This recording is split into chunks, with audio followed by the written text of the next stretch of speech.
Okay, looks like we are live. How's it going, everybody? I am coming to you from North Carolina, Fayetteville, home of Fort Bragg, now called uh, Fort Transvestite or something. I'm not positive actually what they call it now. That's wait, Fort Liberty. That's it, Fort Liberty. Um, and that was about the stupidest $80 million that Joe Biden ever spent. Was renaming all the bases to make them less racist, because nobody could have told you what they were named for to begin with. I bet there weren't a dozen people on the base that knew that Fort Bragg was named after a Confederate general, Alvin C. Bragg, uh, and so there's that. Okay. So we are. Thank you for coming in and watching today. California, Kentucky, Chickapees, Arizona. Yay! You're all watching. That's fantastic. Increase my audio volume. All right. Let's see what I got here. Oh, that audio volume is pretty high. I don't know why you guys like that audio volume. All the way up, as high as I can get it. Okay. All right, did that. Increased audio volume. Hopefully that'll work. Maybe I can just talk louder.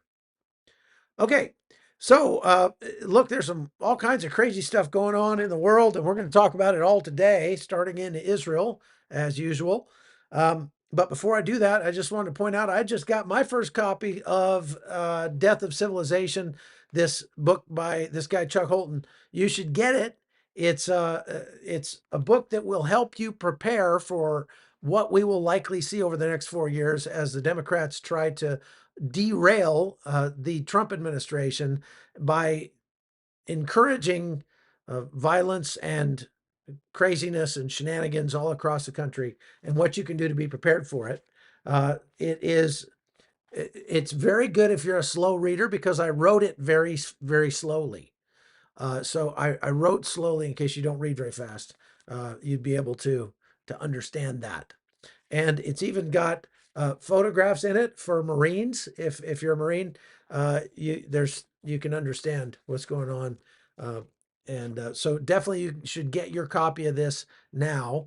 I'm going to give away in the next couple days 10 copies of this, and we're giving away about 100 signed copies. Not giving away, sorry. We're selling 100 signed copies uh, that will the proceeds will go to support those girls down in Colombia that we take care of.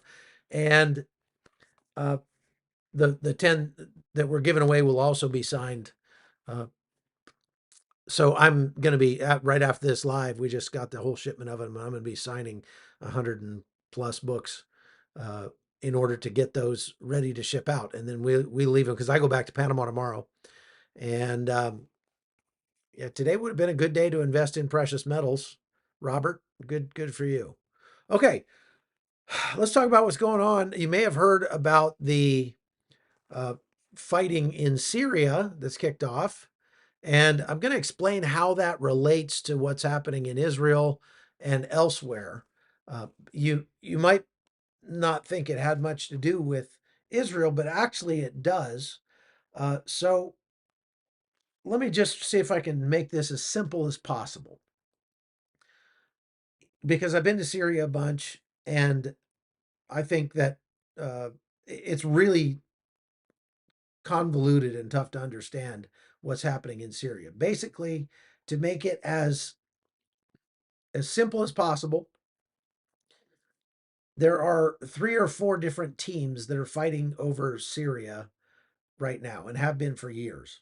Syria has been in a civil war for more than 10 years, and it has resulted in one of the largest flows of migrants out of the country, uh, and in the world today. More than 7 million people have fled Syria. Lebo Hound, thank you very much.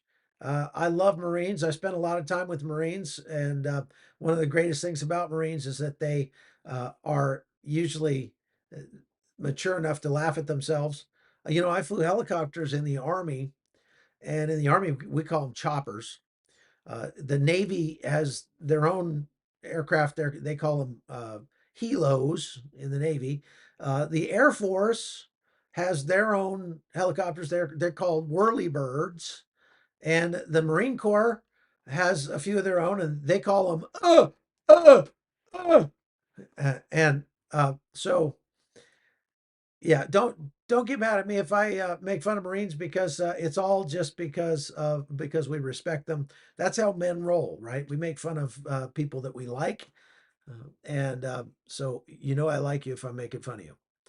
Israel turned aircraft into fuel tankers. Can they also turn them into bombers now that Iran's air defenses have been hit? It's not impossible, kiwi fruit. They certainly could. Uh, they could do that. I don't know that they would. They wouldn't really need to. They could roll them out the back, like barrel bomb style. They do that in Sudan a lot. They just take cargo aircraft and they just roll bombs out the back as they fly over areas. But that's obviously not very accurate, and Israel's not into bombing things if it's not precision bombing. So that ought to answer that question. Okay, so uh,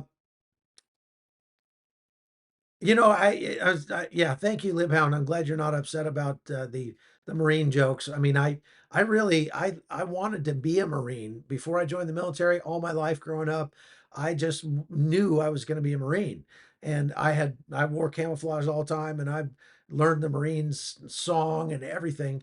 And then when I went to join the military, I tried to get into the Marines, but I scored too high on the entrance exam, and so they made me join the Army. And besides, my parents were married, and so that was another strike against me getting into the Marines.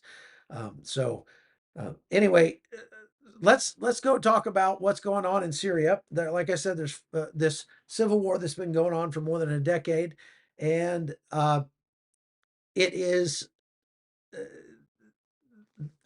a, a playground for other powers who are trying to assert their power in that region.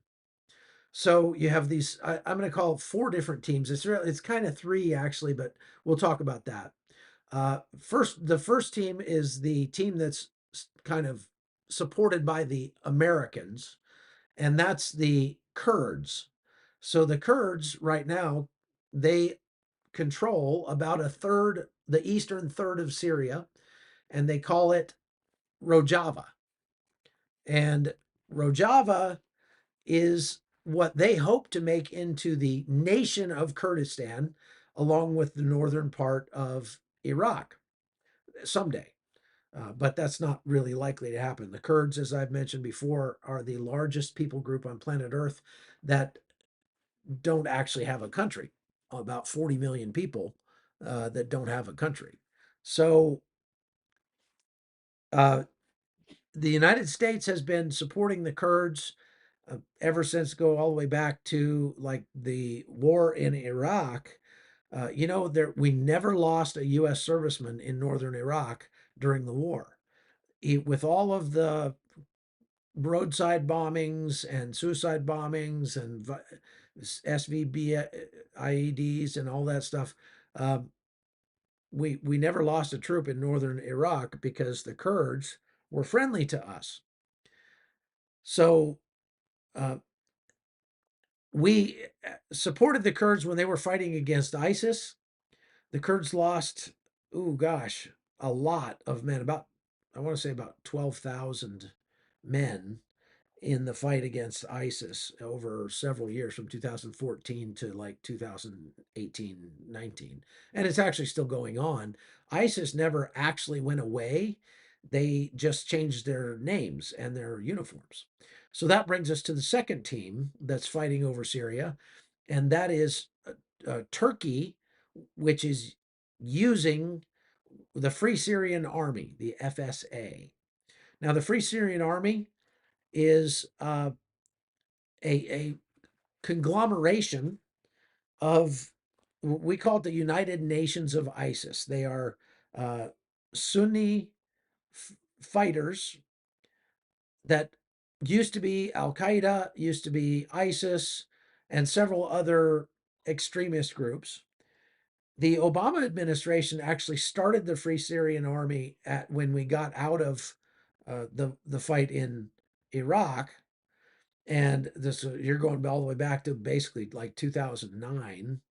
And the Obama administration spent over $1 billion arming and training and funding through the CIA the Free Syrian Army, and it was meant to be a group that would fight against the Syrian army, which is controlled by Bashar al-Assad and the Syrian government. And so let me explain that team next. The Syrian army is, again, that's the actual army of Syria that is controlled by the president of Syria, Bashar al-Assad. He's a dictator, but he is not Sunni. He is Alawite.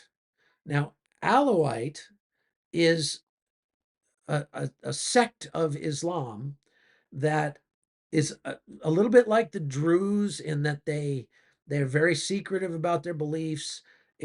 By some people in Islam consider it to be kind of a cult, like it'd be like the I don't know the Christian Scientists or something um, of uh, of Islam, and uh, like I said, very secretive. They actually have some of their practices are taken from Christianity. So they celebrate their own holidays around Easter and Christmas, for example. But they are cozy with the Shiites. So if for the purposes of this conflict, just think of them as Shiites, okay? Or they're on the side of the Shiites. And so Turkey supports ISIS. ISIS is Sunni, and Sunni and Shiites don't play well together. Okay, so there's one more player that is supporting the Syrian government, and that's Russia. So Russia and the Syrian government have the well, one side of the Shiites, Alawites, Shiites, whatever. Turkey and ISIS, or the Free Syrian Army, and they're fighting on the side of the Sunnis, and Turkey is like straight up Muslim Brotherhood at this point. The United States is now supporting the Kurds. The Kurds are Sunni or Yazidi, and there's even a few Christians in there. And then you have uh, the other kind of team that's trying to assert its power in Syria, which is the Iranians, and they're supporting the Hashishabi, or the Iranian-backed militias that are there. Now, those Iran is Sunni as well, and I'm sorry, wrong. Iran is Shia, Turkey is Sunni, the Syrian government is Shia or Alawite, but those Shias don't like the Iranian ones, and the people that Iran is supporting in Syria are like there are some Hezbollah, some Hamas that are fighting there. And so it's just a soup sandwich. I mean, it is absolutely crazy. It is like a goat rodeo in Syria every single day. And everybody is basically fighting each other. When I go to Syria, I literally will carry several different patches in my bag. And because there's checkpoints everywhere. When you come up on a checkpoint, you have to kind of look and see what flag they're flying and then switch your patch out on your shoulder to match a patch that is going to be somebody that they like and not somebody that they want to do away with. And so you just have to be really careful. We usually are, when I'm in Syria, we are supported by the Kurds and escorted by the Kurds, and we have papers that will allow us to be there. But I didn't have a chance to load up a map of the different areas of Syria Well, maybe I can still do that. The different areas of Syria that are controlled by who, but suffice it to say that when I enter Syria from Iraq, which is the way I normally get in, I have to go in at a place called Fish Gabor, which is out on the um, like the Iranian border almost. Yeah, there's my map. Okay, let's load this up. And why isn't that? Oh, I see what I did. Okay. Okay. All right. So here we go. Okay. Now take a look at this map. The yellow part is controlled by the Kurds. The teal part up in the north there is the part that's controlled by the Turks and the Free Syrian Army. The red part is controlled by the Syrian government uh, and backed by Russia. And then the green part down in the south, and actually there's another green part right over here in the north where Idlib is. Okay, you see that. You see Idlib there. That is controlled by other factions. So I've just given you the main ones, but the ones who are really doing the fighting right now are other factions that are rebel factions trying to overthrow the Syrian government, who are supported by the Free Syrian Army. But this is the mistake that everybody's making with Syria, uh, that I see at least on social media. I've been watching Twitter and stuff today, and there's a ton of people that are rightly believe that the Syrian government under Bashar al-Assad is evil and needs to be overthrown. That much we can agree on. However, they're acting like the rebels who are fighting the Syrian army are, they're the good guy team. Well, no, they're not the good guy team. These are bad guys that are being fought by even worse guys. So, what I mean is the Syrian government, bad guys, definitely. The guys who are taking them over, who are at least right now, they're having some success at pushing out the Syrian government from positions in Idlib and Aleppo. Uh, those guys are even worse. Like I said, they are supported by the remnants of ISIS. Many of the fighters actually once called themselves ISIS. And if they were to take over the entire country, they would massacre the Kurds and they would institute basically an ISIS caliphate again in Syria. So it's not necessarily worth jumping up and down and getting all excited about the fact that these guys are, uh, winning for the moment, at least in Aleppo, against the Syrian government. Now, I just want to point something out here. If you look over here in the middle of Rojava, in the yellow section, there's a little red dot. And you see Ras Line there, Ras Alain. You see that red dot? That red dot is Al Hasaka. And in Hasaka, there is a small contingent of Syrian troops who have been just uh, devastating the people in Al Hasaka. Al Hasaka is a crossroads, and it's an important place in Rojava.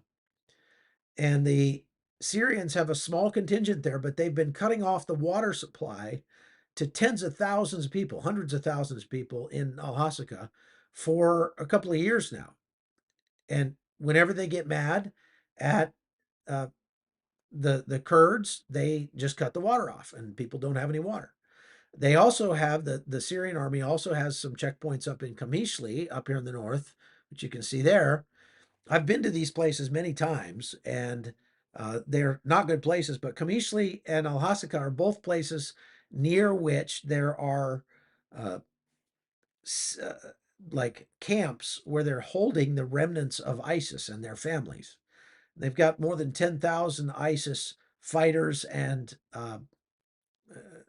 families that are in these camps and have been there for years, and they don't know what to do with them because they can't just wholesale, murder them.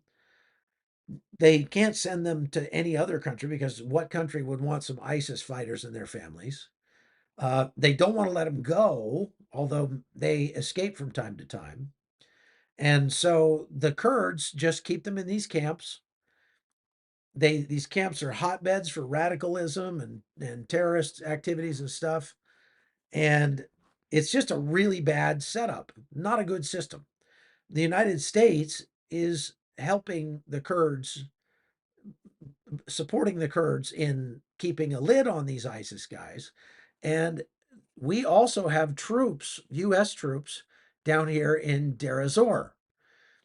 Now, the history of Deir ez-Zor is very sad.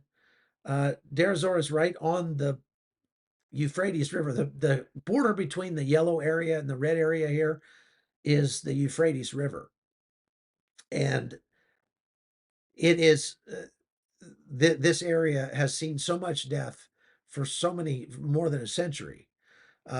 Deir ez-Zor is the place where the Armenians were death marched to during the 1918 Armenian genocide. And that went on until 1922 or even further than that. And so all down there's another river valley that's up right up here called the Kaba River Valley, and that's the valley where they marched the Armenians during the genocide. And their idea was just to march them from Armenia, which is now eastern Turkey, the area around Van, and march them south into the desert until they were all dead, because these are all women and children, and they just wanted to get rid of them, and they didn't want the political outcry of just lining them up and machine gunning them all. And besides, they didn't have that many bullets. But they did basically do that to all the men. And then the women and children, they just marched them south and figured they'd just march them until they all expired. Well, they they wouldn't die. And so they marched them 900 miles into the desert, all the way down to Deir ez-Zor. And along the way, people would escape or they would get taken in by Arabs or Kurds who would make some of the women into members of their harem. They would make them into concubines. Sex slaves was what we'd call them today. And I've actually met some of those women on my trips to Syria. You can tell because they get tattoos. They were tattooed on their faces. They had these tattoo markings on their faces that denoted ownership, and told what family they belonged to. And you can still see. Matter of fact, I have pictures of those women. It's just incredibly sad. Uh, so along that Kaba River Valley, going down to Deir ez-Zor, where it comes in and meets the Euphrates, there are to this day some Armenian villages. And the Armenians that live there are forming militias to defend themselves against the Turks up in the north and the remnants of ISIS. But I repeat myself because those two are one and the same. So I know this is pretty convoluted and crazy, but I wanted to give you some background on what's going on here. So what is happening is the people in the green, the light green here over here in Idlib, these are Sunni leaning, um, you know, extremists who are fighting against the Alawite slash Shia extremists that currently control the red part of Syria. And they are right now having some success right here in Aleppo. Now, at the same time that they're having huge battles there, you probably haven't heard about the huge battles that is happening where in the areas that the Turks control like Manbij up here, which on my last trip to Syria, I went to Manbij, um, and even further north. But now the areas we went to, like Ainis up in the further north, are controlled by the Turks. But when they weren't controlled yet by the Turks when I was there last. And so the Turks, the Turkish military, one of our NATO allies, ostensibly, and I think the eighth largest military on planet Earth, is wholesale slaughtering Kurds as they push down into these regions and try to take control of the northern part of Syria. Now, why do they want to do that? They want to establish a buffer zone for themselves between themselves and the Kurds, because there's one fact, the one thing you need to understand about the Kurds, there's about 39 different factions of Kurds. And in better days, when nobody's trying to wipe them out off the face of the earth, the Kurds are basically trying to kill each other. Uh, these factions don't get along very well in normal times. And one of those factions is called the PKK. The PKK is a highly communist faction of Kurds, and it's hard to say they're nice people. They detained me one time, and it was only because they found a couple of girls that spoke one word of English between the two of them, and that word was friend. So I may have told you this story before, but I was taking pictures of a fortress on top of Mount Sinjar in northern Iraq, and it was a beautiful ancient fortress up there, and the sun was setting behind it. It was a great silhouette, and so I went to take a picture, and immediately I was surrounded by guys with AK-47s that were very upset at me for taking pictures of their fortress. I didn't know there was anybody in the fortress. I thought it was an ancient ruin. Apparently it was a military base that the PKK had made. So they took me into their military base, and were trying to interrogate me, except I don't speak Arabic or Kurdish or anything. Kermanji, they call it. And so they finally found two girls, uh, and they came up and they were like, "Friend," and I was like, "Friend, friend, friend," and I was trying to get them to come with me to where my friends were, because we had people who could speak Kurmanji that could talk to them. So I'm like, friend, friend, friend, friend, friend, friend, friend, friend. And they're like, friend, friend, friend. Okay, friend. And so just by that one word, friend, we managed to get them to come with me and take me down to where my friends were with the Free Burma Rangers. And we gave them a bunch of FBR t-shirts, and they were very excited about that. And all of a sudden, they were our friends. And it's amazing how, I mean, if I had enough T-shirts, I could bring world peace. I really believe that. So it's a good thing to know the word for friend. Anyway, so the PKK, not real nice people. They are, like I said, very communist, and that's why you may have seen the news that Greta Thunberg, the very annoying little girl from Sweden or wherever she's from, who likes to go around and get arrested for uh, just she's a professional protester. She now these days she started out being an environmental protester. Now she just protests everything, and she's in Kurdistan right now. And a lot of people are like, what is she doing meeting with the Kurds? Like, I thought I liked the Kurds. I thought they were our friends. Yeah, but the PKK is communist and Greta Thunberg is communist. And so that's what she's doing there. When I was there one time when we were fighting ISIS, and I met a bunch of Antifa guys from Portland, and I'm like, what are you guys doing here? We're in like this very contested area, and all of a sudden these American guys come walking out, and girls, and they're carrying med kits and AK-47s, and I'm like, who are you? And they're like, oh, we're from Antifa in Portland. I was like, Antifa, what are you doing here? And they're like, oh, we came to get some combat experience over here. I was like, that's exciting. So I managed to get a picture with them, and I uh, turned that picture over to the FBI when I got back to the States, because they probably would want to know that there are American communists that belong to what I believe should be a designated American, domestic terror group that were over in Syria fighting on the side of the Kurds because they were there supporting the communist PKK. Now, the PKK has been designated a terror organization by the United States as well as Turkey because of some of the uh, actions that they have performed. There's been some bombings and that sort of thing in Turkey, which is definitely a bad thing. And most of the Kurds don't really like the PKK. They're not really big on the PKK. But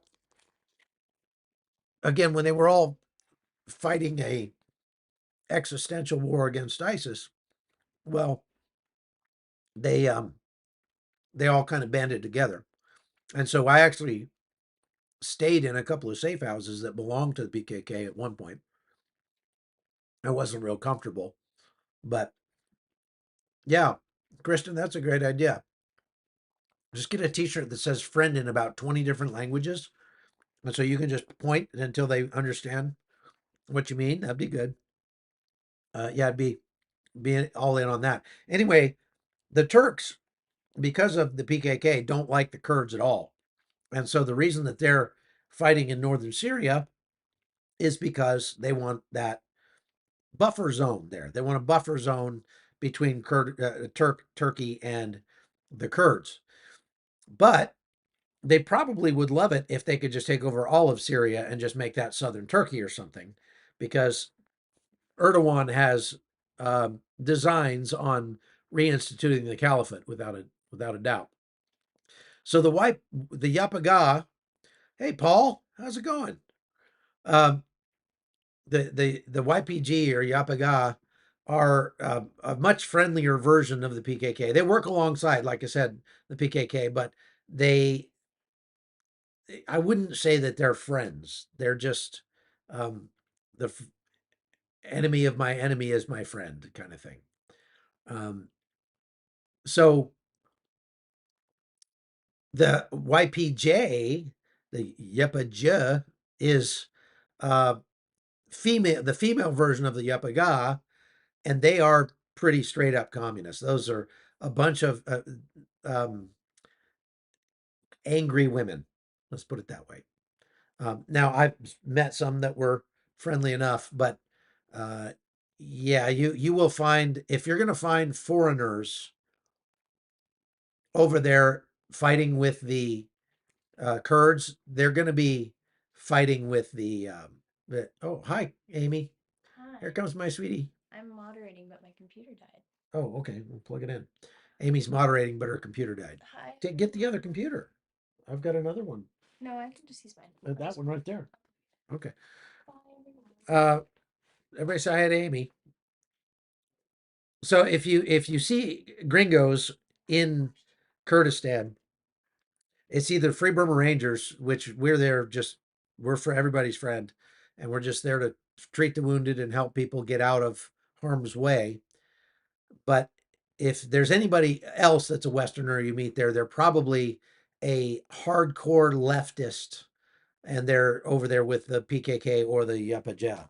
And if it's a female, just stay out of her way, because they're not. You know how leftist women are just super unhappy people. They're just the unhappiest people that I've ever met, and it's their theology, right? Uh, so now, how does all this relate to what's happening in Israel? Well, I'm glad you asked.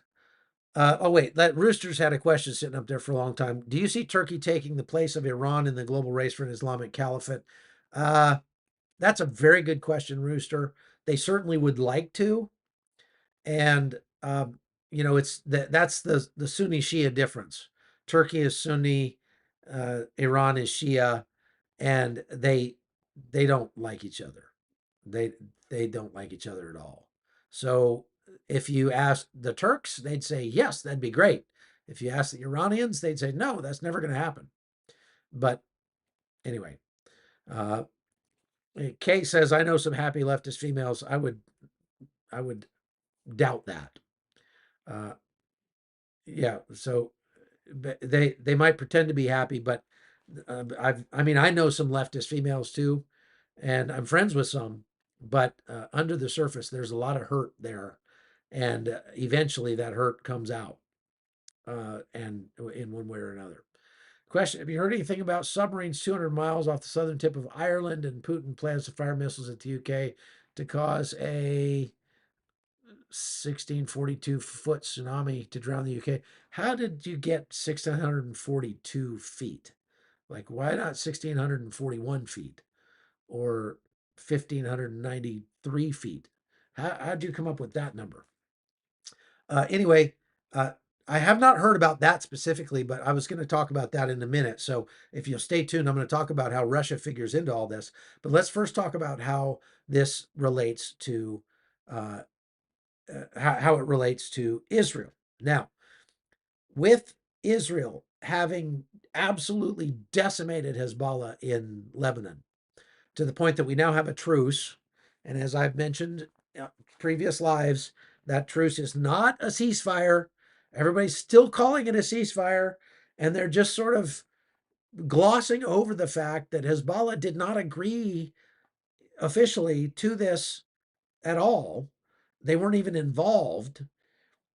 This is an agreement between the United States and Israel and the Lebanese government, which Hezbollah is a political party of the Lebanese government, but not the party in power. And so this is not a ceasefire. This is a 60-day truce that was Israel agreeing not to shoot at Hezbollah as long as Hezbollah would not shoot at them. So what they did is they sort of forced a truce even without Hezbollah directly participating. And, you know, they could probably do the same thing in Gaza at this point, because all they'd have to do is go, okay, Israel's going to say, we're going to stop shooting at everybody. We're going to just stop military operations in Gaza until somebody shoots at us. And then we're going to restart them again. And they can try that and see how it works out. But I don't know how well that would work out in Gaza right now. So Israel has done such a good job of decimating Hezbollah that it has really embarrassed the Shia axis in the region, so much that other groups of Muslims in the region, both in Lebanon and in Syria and in Iran, have been making fun of Hezbollah for, you know, losing and surrendering. And of course, Hezbollah has been trying to do damage control on that. They came out today, the new head of Hezbollah came out from a hole in the ground somewhere, sent out a video and said, you know, declared that Hezbollah just defeated Israel and a great victory for Islam by making Israel pull out. And it's like, oh, okay, so what they did was they died in sufficient numbers that they could no longer fight. And so, you know, it's it's it's like that Monty Python skit from the Monty Python, the Holy Grail, where the knight is guarding the bridge and he's like, none shall pass. And the guy's like, no, but I must just cross this bridge, sir. You know, I mean, you know, none shall pass, then you shall die. And so they're like, all right, how about you? And they start fighting. And the guy cuts off one arm and he's like, okay, I've won. And he's like, no, you. And so he cuts off the other arm and it's like, okay, now I've won. And the guy's like, no, I'm still fighting. And he's like, what are you going to do? Bleed on me? And I don't, you may not have seen this, but my kids watched this a ton when they were teenagers. And you know, finally by the end, the good knight has, or Sir King Arthur has cut off the knight's both of his arms and both of his legs. And so he's sitting there on the ground, and the guy looks around and goes, "All right, then we'll call it a draw." That's basically uh, uh, what has happened with Hezbollah. They've had both arms and both legs chopped off, and they're saying, "Yes, it's just a flesh wound. I'll bite your legs off." So they're acting like they've won, and everybody knows that they've lost, except for maybe Scott Ritter. Scott Ritter probably thinks they've won. So because of that, the Shia in, or I'm sorry, the Sunni rebel groups in Syria have said, "Hey, the Shia are down, they're beaten, they're weak. Now's the time to strike." And so they're now trying to push in and take territory in Syria. And like I said, just to reiterate, a lot of people are saying, "Oh, it'd be these guys are great. They're going to overthrow the dictator in Syria." Well, it would be a good thing for the dictator to be overthrown in Syria. However, it might not be great for him to be overthrown by these guys, because these guys are even worse. I know this because I have seen them up close. There was a time where they had a place called Tel Tamer surrounded up on the border with Turkey, and they were basically, just murdering everybody in the town. They were shelling the town, and it had a whole bunch of Kurdish fighters and civilians that were stuck in there, and they called and asked for help. So, the head of the Free Burma Rangers, Dave Eubank, I was there, and he called the United States, called the Trump administration. The Trump administration made a call to somebody, probably Erdogan, and got Erdogan to tell his minions, the Free Syrian Army in Turkey, I'm sorry, in Syria, to open a corridor, a humanitarian corridor, to help us get the wounded out, to allow us to go in and move the wounded out of there. This is one of the scariest missions I've ever done with FBR. We had 11 vehicles, and we lined them all up. And then they said, "Okay, you've got 1 hour to get in there and get the wounded out." And so we drove like crazy right down this road going into Tel Tamer. And we um, got to the hospital. But as we drove into the city, the ISIS guys from the Free Syrian Army were lining the roads watching. It was like a parade, and they were like pulling their big knives out and licking their knives as we were going by, and waving their weapons and stuff. And we were just like, if they decide to open fire, we're just done for. And we drove into Tel Tamer, went to the hospital. We got all the wounded out of the hospital, and we uh, got a bunch of other wounded out. When we started taking people out of the hospital, people from all over town started showing up because they heard that they were getting people out. And these were people that weren't wounded; they were just civilians that were in there. And so we started just piling everybody we could into our vehicles, and then we got out of there in the nick of time. Again, the guys just lining the roads on both sides with their weapons out, and they were like, "Ah." And we drove out of there. And as soon as we did, the Free Syrian Army and the ISIS guys just flooded into Tel Tamer and took the whole place over. And it was like big news, right? So we managed to get everybody out, but it was a pretty dicey mission, to say the least. And so I've seen those guys face to face, like and they are not nice people. So they are the ones who are now fighting the Syrian government, and maybe if we get lucky, they'll just all kill each other, and then it'll just be over. Uh, Bashar al-Assad is a monster. There's no two ways about it. But because of what Israel has done in Lebanon, they are changing the dynamics of the entire region. And so you're going to see ripple effects like this as this goes along. as this goes longer and longer, you'll see more and more sort of strange things happening, but they are definitely tied to what Israel has done in Lebanon and in Gaza. No question about it. Okay.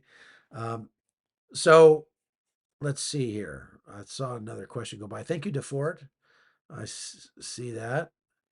Um, let's see. I'm sorry, I missed a question that went by. I guess it didn't get. Amy, if you see a question, oh, I just saw somebody that wrote the word question and then didn't ask a question. You kind of need to put your question after the word question, or um, oh, Trevor Williams says, hope the armistice between IDF and Hezbollah is not like the one between North and South Korea. No, I doubt that. And again, this is not an armistice between the IDF and Hezbollah because Hezbollah wasn't involved in the negotiations. This was just imposed on Lebanon by the United States, okay, and on Israel. Rooster Howerton says one more. I know this is off topic, but it's kind of concerning. Do you see the Mexican cartels stirring up here in the States as Trump starts taking the fight to them? I'm going to do an entire podcast about that, Rooster. We'll save that one for then, because I've heard some people saying that Trump was going to send Delta Force or the special forces down to start taking out the Mexican cartels. And there's a lot to unpack there. So I'll do a whole podcast about that. But it's I'm not going to do it right now. Okay, so we'll talk about that what's your viewpoint of the War of Armageddon? I'm gonna bail on that question as too. What's happening in Korea? Well, North Korea is trying to stir up a conflict with South Korea, and they're doing so being encouraged by Russia, which is what I want to talk about next, because Russia is trying to uh, sort of dilute the world's attention away from Ukraine. And so let's talk about what else Russia is doing. Now, Russia has been supporting the Syrian government under Bashar al Assad for many years now.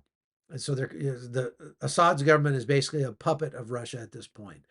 They have a lot of Wagner Group guys in Syria. They have a lot of some Russian troops in Syria, Russian Air Force, and things like that. And they don't fight the Turks so much, but they do fight the um, or even the Kurds a lot because the Kurds are backed by the United States. So they have learned the hard way not to mess with the United States over there. The Russians lost over 300 men one time when they decided to approach one of our military bases, and I guess they thought they were going to take it over or something, and we just smoked like 300 mercenaries from the Wagner Group. Uh, that was several years ago.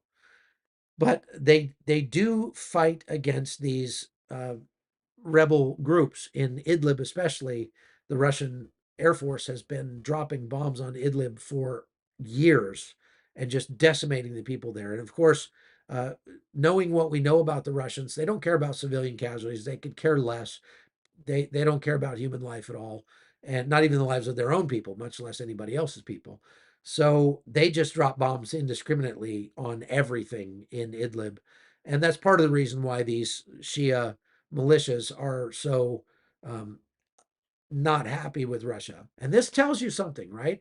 Because Russia, this is how complex this is. Russia has been buying drones and artillery or rockets and things from Iran, but that doesn't mean that Russia and Iran are friends. They're only not enemies because they both hate the United States. So anything that helps one or the other resist the West, they're going to assist each other on. But in reality, Iran and Russia are adversaries and not allies. We know that we can tell that by looking at what's going on in Syria, because the Russians and the Syrian puppets that they control fight against the Hashishabi, the Iranian-backed militias, and the other Shia militias in the region. Okay, so some of the Shias they get along with, some of the Shias they don't.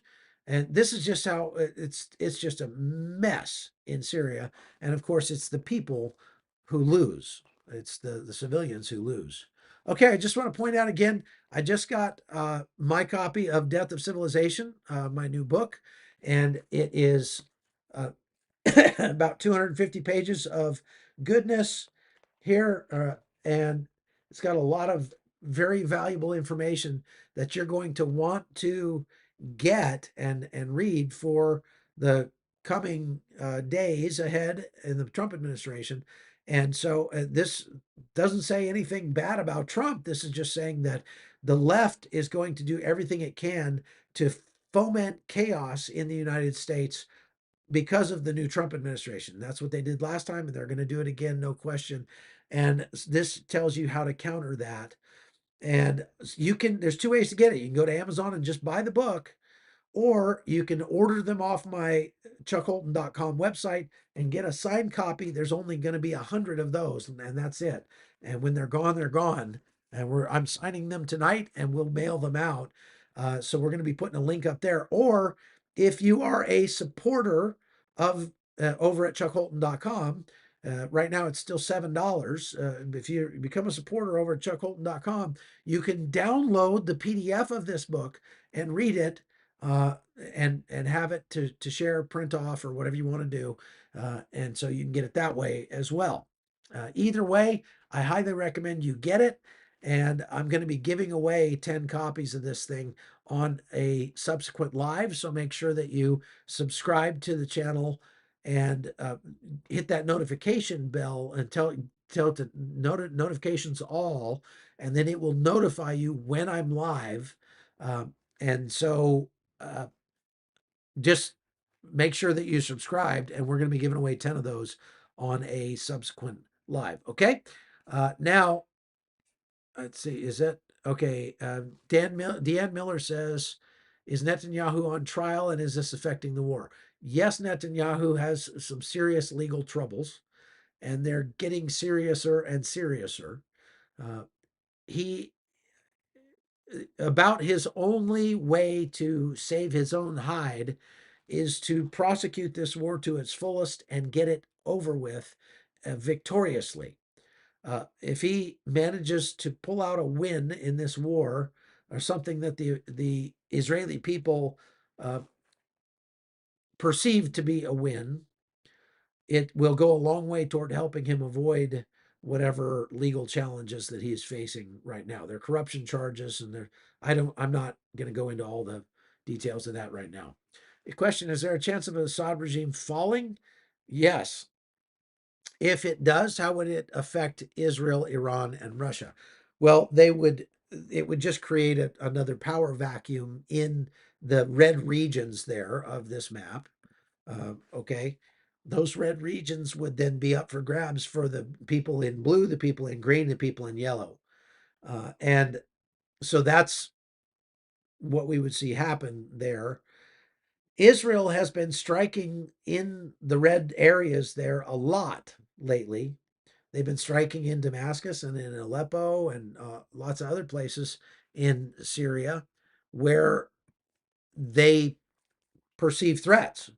They also have, just in the last few days, struck basically all of the border crossings between Syria and Lebanon and just destroyed the border crossings to make it harder for Hezbollah to rearm in Lebanon, to get stuff transported across the region.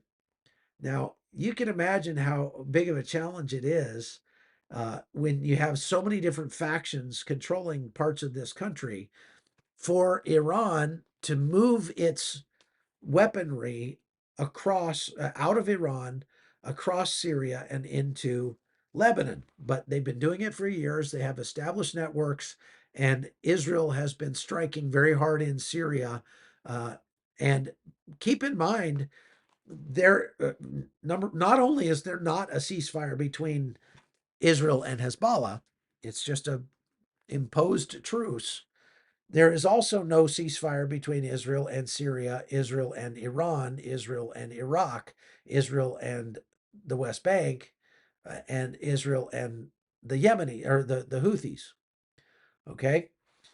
So keep that in mind because you're still seeing drones being fired, missiles being fired at Israel. It's been quite a bit quieter now over the last couple of days that Hezbollah has not been firing things, but Israel has been striking inside Lebanon over the last couple of days whenever they see what they consider to be a ceasefire violation. So they saw a group of Hezbollah fighters that was moving back into a known Hezbollah missile facility in southern Lebanon, and Israel struck that facility and killed those guys. Um, and they are definitely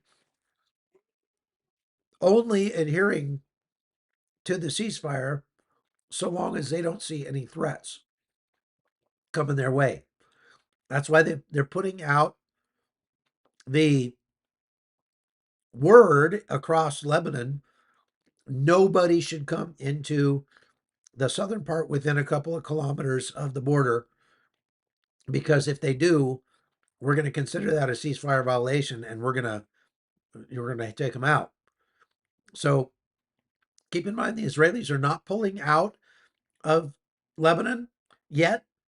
They've got 60 days to do it, and they'll probably move out on day 60. They are uh, withdrawing from some areas, but they are maintaining a cordon along the border to keep any violations in check. And they're putting out the word that, hey, this is going to happen. Okay. All right. So, is there any talk about the coming of the Mahdi in the midst of all the death and destruction in the region? The Iranians talk about the coming of the Mahdi. That's the Muslim Messiah. The Shias talk about that a lot, but uh, uh, you know they always have been. That's not anything new. Question: your thoughts about Washington Post report saying Israel prepares Lebanon ceasefire plan as gift to Trump? Okay, so Israel didn't prepare the plan. Joe Biden did, and Joe Biden did that in order to specifically make it more of a challenge for Trump, and so that Biden could claim, which he's already done. He's been making speeches over the last couple of days, claiming that he has brought peace to the region, that he's ended the war. Uh, well, he didn't end the war. What he did was impose a basically a cessation of military hostilities on the part of the Israelis only, and the Israelis have only agreed to it so far as the other side doesn't shoot at them. So, in the event that Hezbollah or anybody in Lebanon shoots at the Israelis, then it's on again. That's all there is to it. And so that was a pretty easy thing for Israel to agreement for them to make because Israel could just say, "Oh yeah, we'll stop shooting as long as they stop shooting at us." But the minute they shoot at us, we're going to shoot back, and that's exactly what they've been doing. Okay, Mama Rissa just reminded me also, the coffee table book is now available. It's full of photographs that I've taken from war zones across the globe this year over the last 12 months or so, and it's got a ton of great photographs from Israel, from Jordan, uh, from Burma, my trips there. And it also shows a bunch of the people that you all have helped with your donations over the course of this year. All of the proceeds from the sales of this coffee table book are going to support the Colombian mothers that we take care of. They're Venezuelan mothers in Colombia, single mothers, trying to keep them from trying to make them trek north to the United States with all their kids. We're going to be going and visiting them sometime around the first of the year, and we'll probably open that up for some of you to come along if you'd like to come with me to Colombia and meet those mothers as well. But I would suggest that you go get that coffee table book. You can preview it on the website that Mama Rissa has pinned to the top of the chat there on Blurb, and you can see kind of what it looks like, get a sense for it. And so I highly recommend you do that. Also, if you are a supporter, a paying supporter over on the locals page, chuckholton.com, you can get a download of the book for free, but not the hard copy. Okay. So we've opened that up for supporters to get the book as well. So thank you. Missed my question. KP1 says, are all of these people that are fighting each other families of the biblical ites? More or less, yes, that's true. They are. Okay. All right. That's all I've got for today. Thank you very much for watching. I'll be on the plane tomorrow heading back to Panama. So I may not get a live done tomorrow. And just hopefully I can get back and get set up in time to do a live. But thank you all very much. I appreciate all of you and hope you had a great Thanksgiving. And we will see